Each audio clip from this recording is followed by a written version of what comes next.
Omwaka gw'enkumibiri na mushanju government ya Uganda kija kuba neyiha abarisa babasongora omwirindiro ry'enyamisha rya Queen Elizabeth National Park ababire barugira omwihanga rya Democratic Republic of Congo ahe bahungire omwaka gwa 1996 bwanyuma y'embeera kubambi ebabire no baturamo mu Uganda. Government ekija yabahereza itaka erikwingana ekaze 5300 okuruga harimo buko government prison farm ngo batureho bitu bizire kugwerwa kagwe bwanyuma yarumwa hita keri okurehereza abahinji aba bakonjo. Exercise ninga resettlement program yale yabasongora ehindukire yaba yabakonzo kindu kumanya government ya Uganda neyebiha bamwe omubebembezo kuruga omurubaju orw'abahinji bono bagirango nabo bakaba bineho ekazi 595 lezibine kubana batunga ahita keri musave report ne yoreka ngo abalimi twina hekat 595 na balisa baina 13 rusanjo na so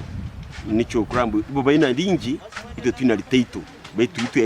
twin netura tuli comfortable nario. I know government is going to settle it because it's already in black and white.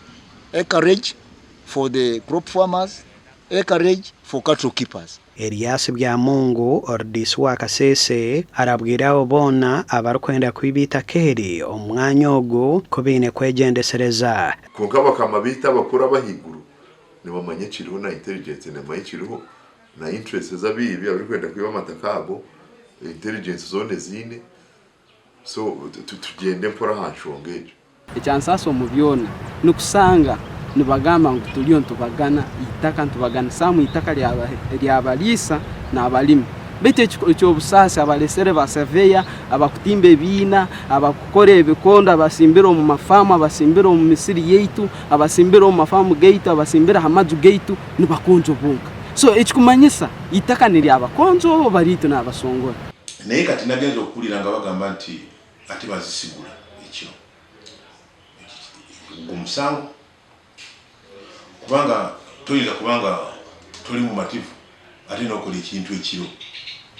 gavumenti weri bulijjo mu meeting abo bonna abalimi n'abaluzi tubeeramu nabo